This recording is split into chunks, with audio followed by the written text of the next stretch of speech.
Salve fratres. Akhir-akhir ini kita mendapatkan banyak orang berusaha untuk memberikan penjelasan tentang Tritunggal Maha Kudus. Namun satu hal yang perlu kita ketahui bersama, terutama kita sebagai orang Katolik dan orang Kristen pada umumnya, perlu saya tegaskan di sini, tanpa gereja Katolik, Anda tidak akan pernah tahu Tritunggal yang sejati. Camkan. Ini adalah sebuah pembelaan filosofis dan historis terhadap otoritas gereja dalam merumuskan misteri Allah. Poin yang pertama, sola scriptura tidak pernah menemukan Tritunggal.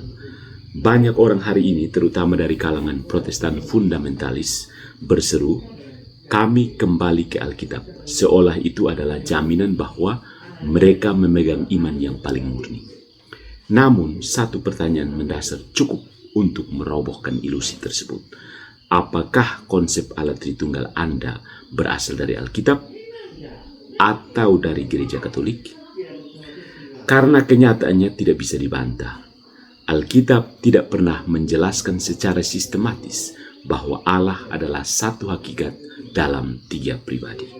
Alkitab memuat data-data ilahi, namun tidak memberi rumusan. Tidak ada kata Tritunggal di sana, tidak ada penguraian tentang ousia dan hipostasis, tidak ada klarifikasi apakah putra atau anak itu subordinat atau sehakikat dengan Bapa.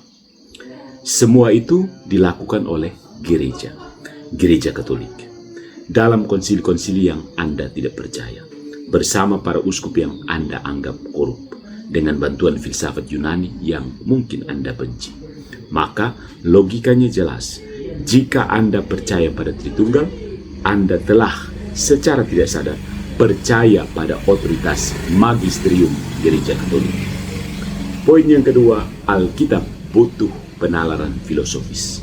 Kita tahu bahwa dalam Alkitab, Bapa adalah Allah, Yesus adalah Allah, Roh Kudus adalah Allah. Namun Allah itu Esa. Tapi tanpa bantuan kategori metafisika, orang bisa terjebak dalam tiga jebakan maut, tiga jebakan fatal, tiga jebakan mematikan. Yang pertama, politeisme.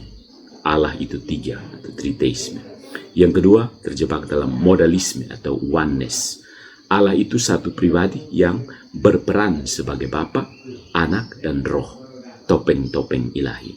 Dan yang ketiga, jebakan subordinasionisme. Anak dan Roh Kudus lebih rendah dari Bapa. Ini menurut Arianisme dan turunan logisnya. Itulah sebabnya gereja meminjam istilah filsafat Yunani, ousia, hakikat, hipostasis, pribadi, dan homoousios, sehakikat. Dengan ini gereja berkata, satu ousia, tiga hipostasis, satu Allah, tiga pribadi yang sehakikat dan kekal. Tanpa filsafat, Anda hanya punya kutipan ayat, bukan pengertian. Nah, yang berikutnya adalah fakta mengerikan bagi penganut sola scriptura. Banyak Protestan berkata, kami menolak filsafat Yunani, kami murni kembali ke Alkitab. Misalnya Joshua Telu. Namun realitasnya, Anda tidak mungkin hanya pakai Alkitab. Menolak filsafat Yunani bukan berarti Anda netral. Itu hanya berarti Anda menggantinya dengan filsafat lain yang lebih buruk. Misalnya, nominalisme menganggap hakikat hanyalah nama, tidak sungguh ada. Maka tidak mungkin ada satu hakikat, tiga pribadi. Kemudian bisa jatuh ke rasionalisme biblikal, menuntut semuanya eksplisit tertulis. Maka kalau tidak ada kata Tritunggal, ya ditolak. Kemudian jatuhnya ke individualisme epistemik. Siapa saja bisa menafsir Alkitab tanpa otoritas.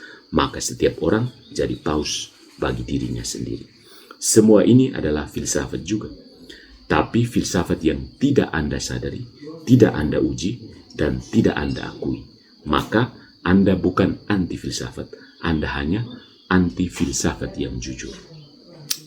Poin yang berikutnya adalah filosofia ancilla theologiae. Filsafat adalah pelayan teologi. Bagi para bapak gereja, Tertullianus, Athanasius, Basilius, Gregorius dari Nazianzen, Agustinus, tahu bahwa wahyu tidak bertentangan dengan akal budi. Maka mereka menafsir kitab suci menggunakan kategori metafisika, menolak ajaran sesat, dan menyusun pengakuan iman yang hingga kini diucapkan di gereja-gereja. Aku percaya kepada Allah dan kepada Yesus Kristus dan kepada Roh Kudus. Tanpa mereka, Anda tidak akan tahu siapa Allah. Tanpa mereka, Yesus adalah Tuhan bisa berarti apa saja, bahkan bidat. Saudara-saudariku, tanpa gereja, Anda tidak akan tahu apa itu Tritunggal. Tritunggal bukan buah pembacaan ayat. Tritunggal adalah konsensus iman dari gereja perdana, formulasi doktrinal dalam konsili Katolik, dan sintesis wahyu dan akal yang diterangi Roh Kudus. Jadi, Tritunggal adalah warisan gereja. Anda boleh menolak Paus, menolak Maria, menolak dogma Katolik.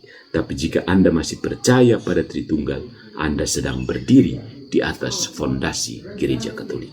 Dengan kata lain, tanpa gereja Katolik, Anda tidak tahu siapa Allah Anda.